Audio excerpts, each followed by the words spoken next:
नमस्कार विद्यार्थियों, आज की इस कक्षा में आप सभी का स्वागत है। मैं राजेंद्र जसूजा, व्याख्याता, शासकीय सुभाष उत्कृष्ट विद्यालय भोपाल। आज मैं आपको व्यवसाय अध्ययन विषय के अंतर्गत अधिकार अंतरण और विकेंद्रीकरण पढ़ाऊंगा। विद्यार्थियों, आज हम संगठन अध्याय के अंतर्गत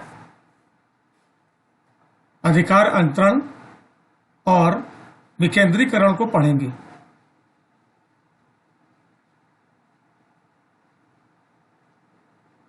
बच्चों, जब किसी अधिकारी विशेष पर कार्यभार अधिक हो जाता है और वह अधिकारी अपने कुछ कार्य अपने किसी अधीनस्थ को जब सौंप देता है तो उसे अधिकार अंतरण कहते हैं, डेलीगेशन ऑफ अथॉरिटी।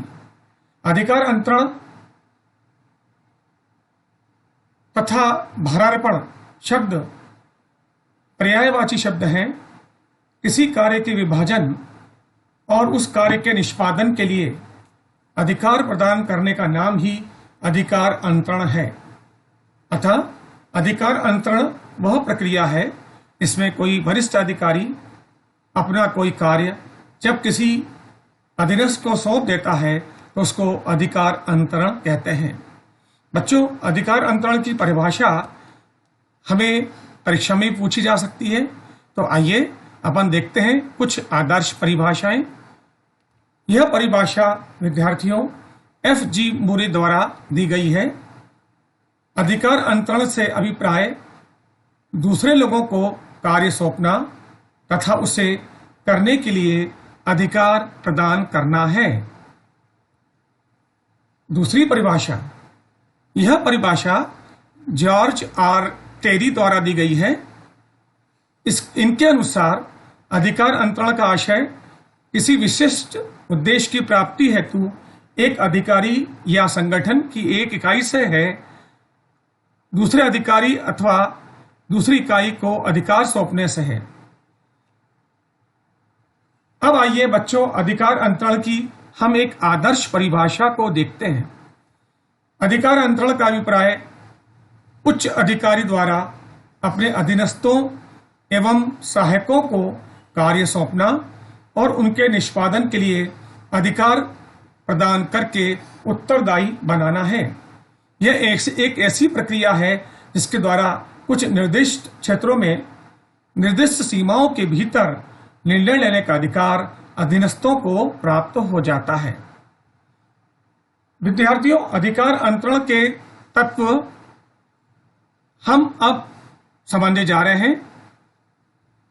विद्यार्थियों, अधिकार अंतरण के 3 तत्व होते हैं: अधिकार, उत्तरदायित्व और जवाबदेही। लुइस एलन के अनुसार अंतरण का आशय उत्तरदायित्व तथा अधिकार दूसरे व्यक्ति को सौंपना, निष्पादन के लिए जवाबदेही का निर्धारण करना है। पहला तत्व है अधिकार। अधिकार का आशय किसी व्यक्ति द्वारा उसके अधीनस्थों को आज्ञा देना है तथा अपने स्थिति के क्षेत्राधिकार के भीतर कार्यवाही करना है। इसमें प्रबंधकीय स्थिति में स्वाभाविक रूप से लिए जाने वाले निर्णय का अधिकार भी शामिल है, ताकि व्यक्तियों को यह बताया जा सके कि उन्हें क्या करना है और ऐसा ही करने की उनसे अपेक्षा है।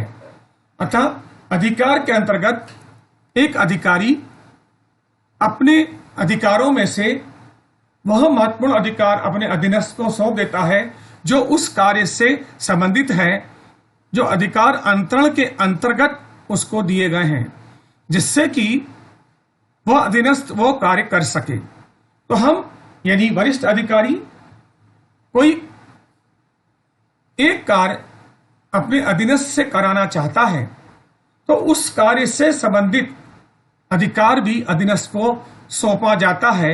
यह एक अधिकार अंतरण का तत्व है। अब बच्चों, जब अधिकार सौंपा जाता है अधिकार अंतरण के अंतर्गत, तब उत्तरदायित्व का निर्धारण भी करना आवश्यक है, जिससे कि निर्धारित समय सीमा में कार्य पूरा हो सके। जब वरिष्ठ अधिकारी अधिकार देता है तो उसके साथ साथ उत्तरदायित्व का भी निर्धारण कर लेता है, जिससे कि कार्य बिल्कुल समय सीमा में आदर्श तरीके से पूर्ण हो। उत्तरदायित्व का आशय अधीनस्थ द्वारा उचित रूप में योग्यता पूर्वक उस कर्तव्य का निष्पादन करने से है जो उसे उसके वरिष्ठ अधिकारी द्वारा सौंपा गया है। इस प्रकार उत्तरदायित्व का प्रभाव ऊपर से नीचे की ओर होता है और इसमें एक वरिष्ठ अधिकारी अपने अधीनस्थ को उत्तरदायित्व का भी निर्धारण कर देता है। अब आता है तीसरा तत्व, जो कि अधिकार अंतरण का तीसरा तत्व है, जवाबदेही। जवाबदेही का आशय अंतिम परिणाम के लिए जवाबदेह तय करना है, जवाबदेह निर्धारित करना है। जब एक बार अधिकार का अंतरण हो जाता है तथा उत्तरदायित्व स्वीकार कर लिया जाता है तो व्यक्ति यानी वो अधीनस्थ जवाबदेही से भी मना नहीं कर सकता। तो अधिकार अंतरण के अंतर्गत हम यानी वरिष्ठ अधिकारी जवाबदेही भी निर्धारित कर लेते हैं। अतः बच्चों, स्पष्ट है कि अधिकार अंतरण के 3 तत्व हैं: अधिकार, उत्तरदायित्व और जवाबदेही। विद्यार्थियों, ये महत्वपूर्ण प्रश्न है। आपसे परीक्षा में पूछा जा सकता है कि अधिकार अंतरण के तत्व बताइए। उस स्थिति में आप अधिकार अंतरण के इन तत्वों की व्याख्या करेंगे। अब हम पढ़ेंगे अधिकार और उत्तरदायित्व में अंतर। विद्यार्थियों, अधिकार और उत्तरदायित्व में अंतर अब हम समझने जा रहे हैं, जिसमें पहला अंतर का आधार हमने लिया है आशय। अधिकार का आशय है निर्णय लेने की उस शक्ति से जिससे अधीनस्थों को नियंत्रित किया जाता है। उच्च अधिकारी द्वारा अधीनस्थ को सौंपे जाने वाला कार्य उत्तरदायित्व है। दूसरा अंतर है विद्यार्थियों, प्रभाव। अधिकारों का प्रभाव ऊपर से नीचे की ओर होता है और उत्तरदायित्व का प्रभाव नीचे से ऊपर की ओर होता है। उत्पत्ति। अधिकारों की उत्पत्ति औपचारिक संगठन के द्वारा होती है। जैसा कि आप विद्यार्थी जानते हैं, आपको पूर्व में बताया गया है कि संगठन 2 प्रकार के होते हैं, एक औपचारिक संगठन और एक अनौपचारिक संगठन। अधिकार की उत्पत्ति उनमें से एक औपचारिक संगठन के द्वारा होती है। उत्तरदायित्व की उत्पत्ति अधिकारी और कर्मचारी के बीच संबंधों से होती है। अगला अंतर है प्रकृति। अधिकार शक्ति के रूप में होते हैं और दायित्व कर्तव्य के रूप में होते हैं। निरंतरता। अधिकार प्रायः दीर्घ अवधि के लिए होते हैं, लंबे समय के लिए होते हैं, जबकि उत्तरदायित्व तब तक रहता है जब तक कि सौंपा गया कार्य पूरा नहीं हो जाता। अब बच्चों, अधिकार और उत्तरदायित्व में अंतर को समझने के बाद अब हम समझने जा रहे हैं अधिकार अंतरण की विशेषताएं। आइए हम सब मिलकर समझते हैं अधिकार अंतरण की विशेषताएं। पहली विशेषता, अधिकार तथा कार्य अंशतः सौंपना। अधिकार अंतरण के अंतर्गत प्रबंधक अपने कार्य का कुछ भाग अपने अधीनस्थ को सौंपता है, कुछ महत्वपूर्ण भाग अपने पास भी रख लेता है तथा अधीनस्थों की क्रियाओं पर नियंत्रण और देखरेख भी करता रहता है। तो अधिकार अंतरण के अंतर्गत एक अधिकारी अपने कार्यों में से कुछ कुछ भाग अपने अधीनस्थ को सौंपता है। विद्यार्थियों, अधिकार अंतरण की दूसरी विशेषता है कार्य की विभाजन। अधिकार का अंतरण कार्य की विभाजन पर आधारित होता है। एक प्रबंधक उसे सौंपे गए सारे कार्य निष्पादित नहीं कर सकता। तब इस स्थिति में अपने कार्यों का एक भाग वो अपने अधीनस्थ को सौंपता है, अर्थात अधिकार अंतरण के अंतर्गत अधिकारी अपने कार्यों का विभाजन करता है और उनमें से कोई एक कार्य अपने अधीनस्थ को सौंप देता है। सीमाओं का निर्धारण। विद्यार्थी, ये बात अति महत्वपूर्ण है क्या कि अधिकार अंतरण सदैव कुछ सीमाओं के भीतर ही हो सकता है, अर्थात उन सीमाओं का ध्यान विशेष रूप से रखा जाता है। वरिष्ठ का नियंत्रण। अधिकार अंतरण के अंतर्गत वरिष्ठ अधिकारी का नियंत्रण सदैव बना रहता है। वह निरंतर अधीनस्थ द्वारा की जा रही गतिविधियों का अवलोकन करता रहता है और आवश्यकता पड़ने पर नियंत्रण भी करता है। अतः अधिकार अंतरण के अंतर्गत क्रियाओं का नियंत्रण सदैव वरिष्ठ अधिकारियों के द्वारा ही किया जाता है। विद्यार्थियों, अधिकार अंतरण हर कोई नहीं कर सकता। अधिकार अंतरण करने का अधिकार केवल उसी व्यक्ति के पास होता है जिसके पास उसी कार्य को करने का अधिकार हो। यदि अधिकार हमारे पास है, तब हम हमारे अधिकारों में से कोई एक कार्य अधिकार अंतरण के आधार पर अपने अधीनस्थ को सौंप सकते हैं।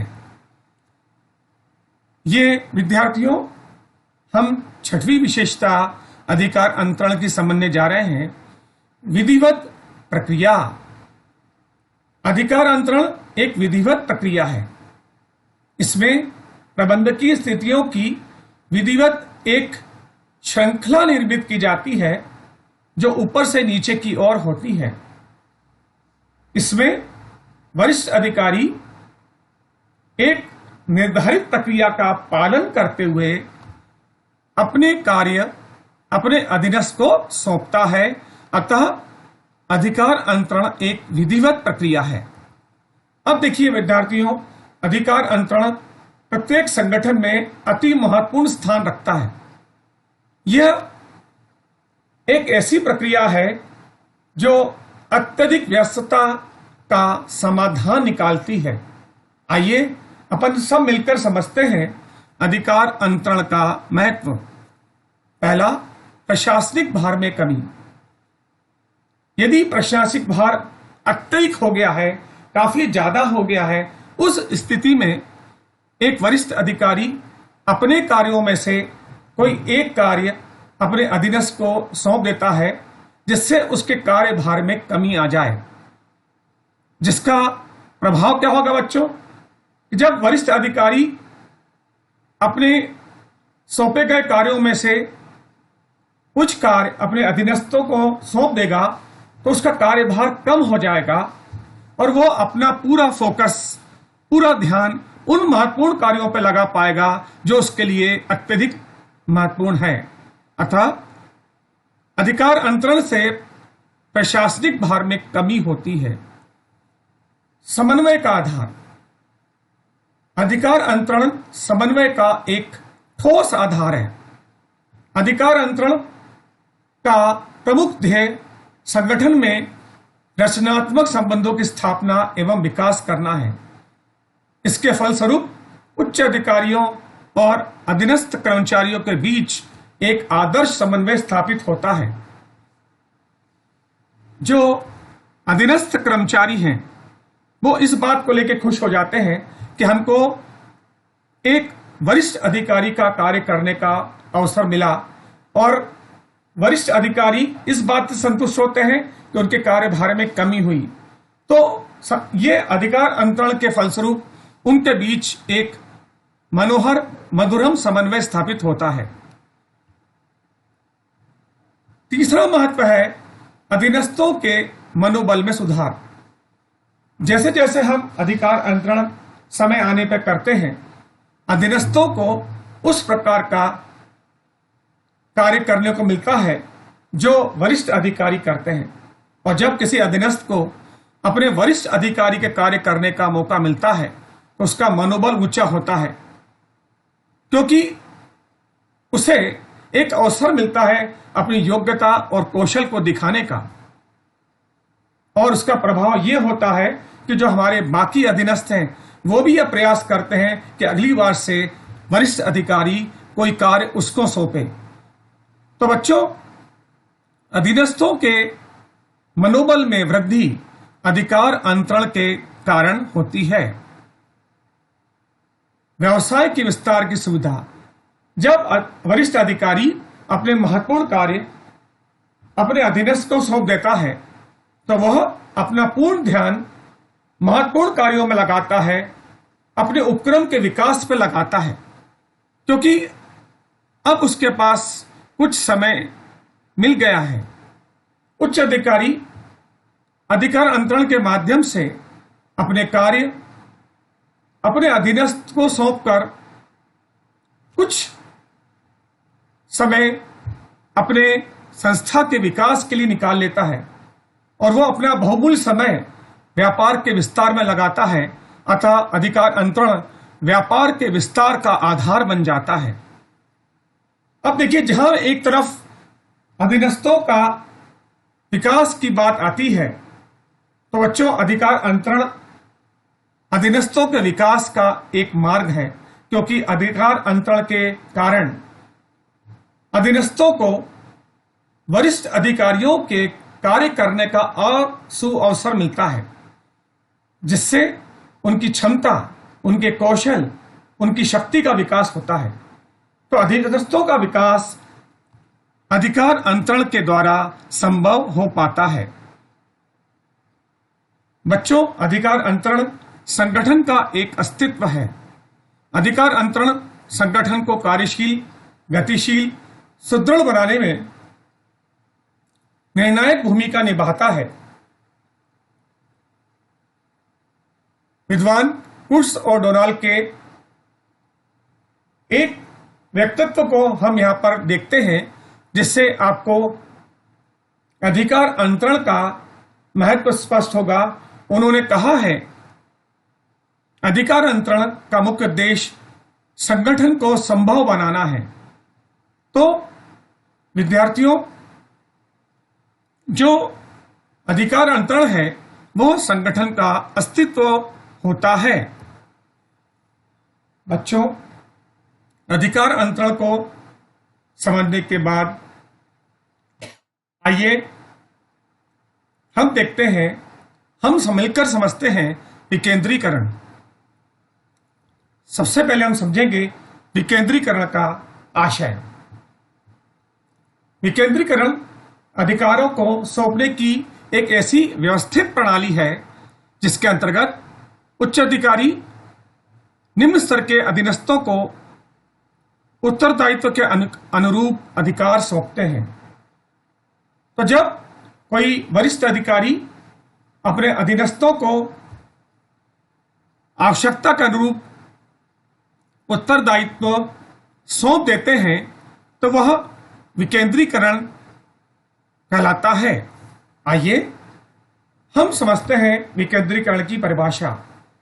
बच्चों, विकेंद्रीकरण की परिभाषा कई विद्वानों द्वारा दी गई है। आइए हम उनमें से समझते हैं कुछ महत्वपूर्ण परिभाषाएं। हेनरी फ्योल द्वारा दी गई परिभाषा निम्नानुसार है।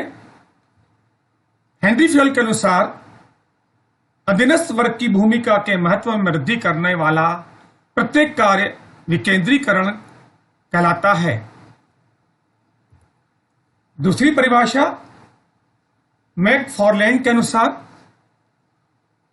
किसी संगठन में निर्णयों के लिए सत्ता तथा उत्तरदायित्वों को निचले स्तर पर स्थापित करने की उस सीमा को विकेंद्रीकरण कहते हैं जहां तक कुशल प्रबंधन अनुमति देता है।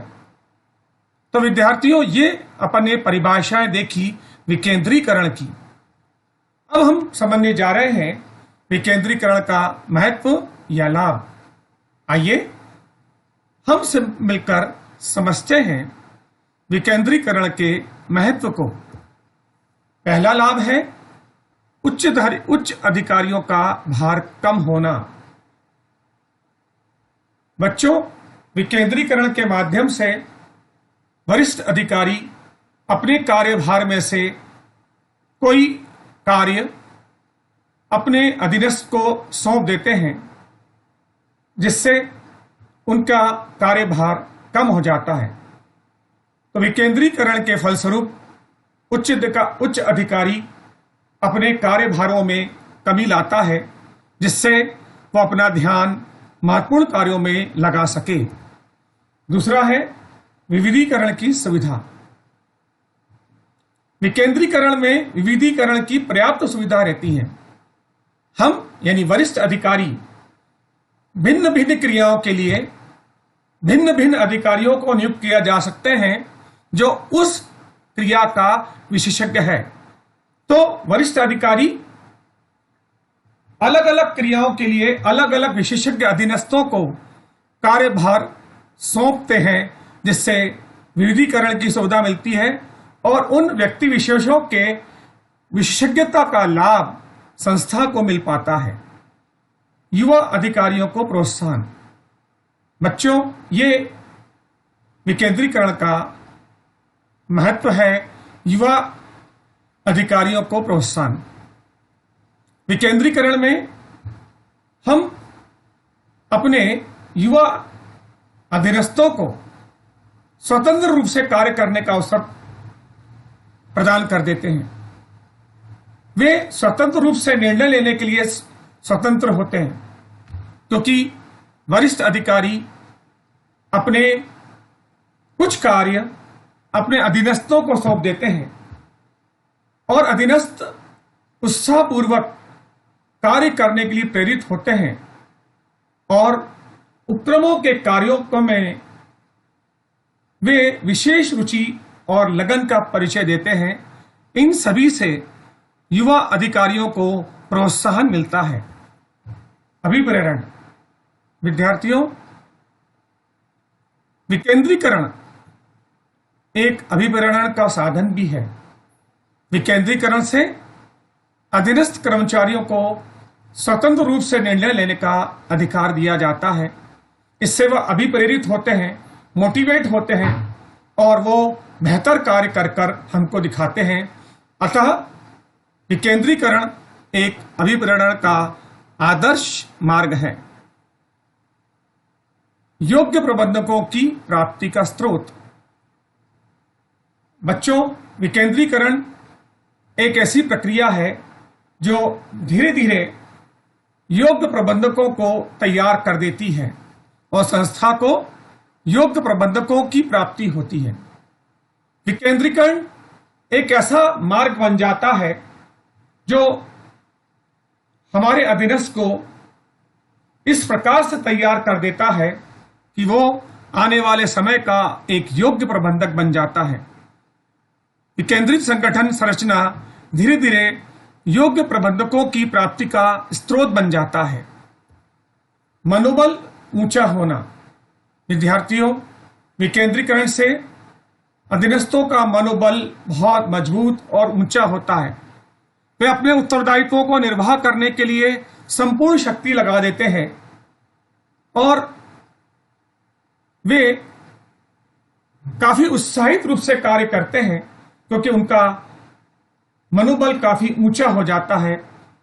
वे अपने कार्यों के लिए आवश्यकता पड़ने पर उच्च अधिकारियों से मार्गदर्शन प्राप्त करते हैं, लेकिन धीरे धीरे वो इतने मजबूत, इतने आत्मनिर्भर बन जाते हैं कि उनके उपरांत उनको उच्च अधिकारियों से निर्देशन लेने की आवश्यकता नहीं रहती। अतः विकेंद्रीकरण से अधीनस्थों के मनोबल में वृद्धि होती है। आइए बच्चों, अब हम समझेंगे अधिकार अंतरण और विकेंद्रीकरण में अंतर। विद्यार्थियों, ये एक महत्वपूर्ण प्रश्न है आपसे परीक्षा में पूछा जा सकता है अधिकार अंतरण और विकेंद्रीकरण में अंतर। तो आइए अब हम मिलकर समझते हैं अधिकार अंतरण और विकेंद्रीकरण में अंतर। पहला अंतर है स्तर।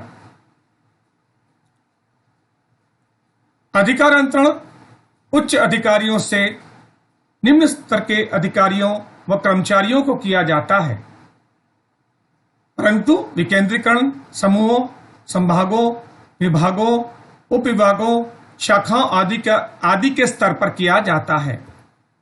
आवश्यकता। अधिकार अंतरण प्रबंधकीय तथा देनविधि कार्यक्रमों के लिए, उनके निष्पादन के लिए अत्यंत आवश्यक है, जबकि विकेंद्रीकरण एक ऐच्छिक व्यवस्था है और यह व्यवसाय की प्रकृति पर निर्भर होती है। समग्र नियंत्रण तथा उत्तरदायित्व। अधिकार अंतरण निर्णय का अधिकार अधीनस्थों को प्रदान किया जाता है, किंतु समग्र नियंत्रण एवं उत्तरदायित्व उच्च अधिकारियों के पास रहता है।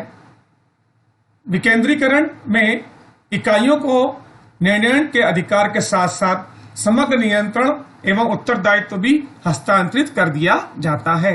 अवधि। अधिकार अंतरण बच्चों एक अल्प अवधि के लिए प्रदान की जाती है, जबकि विकेंद्रीकरण दीर्घ अवधि के लिए किया जाता है। संबंध। अधिकार अंतरण का संबंध कार्य निष्पादन से रहता है, जबकि विकेंद्रीकरण का संबंध संगठन के ढांचे से रहता है। क्षेत्र। अधिकार अंतरण का क्षेत्र संकुचित है, जबकि विकेंद्रीकरण का क्षेत्र व्यापक है। बच्चों, आज हमने अधिकार अंतरण और विकेंद्रीकरण के अंतर्गत सबसे पहले समझा अधिकार अंतरण का अर्थ। अधिकार अंतरण, अधिकार प्रत्यायोजन तथा भारारोपण शब्द पर्यायवाची शब्द हैं। किसी कार्य के विभाजन और उस कार्य के निष्पादन के लिए अधिकार प्रदान करने का नाम ही अधिकार अंतरण या अधिकार प्रत्यायोजन है। हमने ये समझा कि अधिकार अंतरण के 3 तत्व हैं: अधिकार, उत्तरदायित्व और जवाबदेही। इसके साथ साथ हमने यह भी समझा कि अधिकार अंतरण की विशेषताएं क्या हैं, जिसके अंतर्गत हमने समझा अधिकार अंतरण की विशेषताओं में अधिकार तथा कार्य अंशतः सौंपना, कार्य का विभाजन, सीमाओं का निर्धारण, वरिष्ठ का नियंत्रण, अंतरण करने का अधिकार और विधिवत प्रक्रिया। हमने बच्चों आज समझा अधिकार अंतरण का महत्व, जिसके अंतर्गत हमने समझा प्रशासनिक भार में कमी, समन्वय का साधन, अधीनस्थों के मनोबल में सुधार, व्यवसाय के विस्तार की सुविधा, अधीनस्थों का विकास, संगठन का अस्तित्व। इसके अलावा हमने समझा बच्चों विकेंद्रीकरण का अर्थ, उसके महत्व को। आइए अब हम मिलकर नोट करते हैं गृह कार्य। विद्यार्थियों, गृह कार्य के अंतर्गत आपको इन प्रश्नों के उत्तर लिखने हैं। हम अगली कक्षा में आपके इन उत्तरों को देखेंगे और आप इसे समय सीमा में पूर्ण करें। यह प्रश्न है अधिकार अंतरण से क्या आशय है। दूसरा प्रश्न है अधिकार अंतरण के तत्व बताइए। तीसरा है अधिकार अंतरण का महत्व बताइए।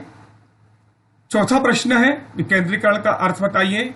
और अंतिम प्रश्न अधिकार अंतरण और विकेंद्रीकरण में अंतर बताइए। बच्चों, बहुत बहुत धन्यवाद।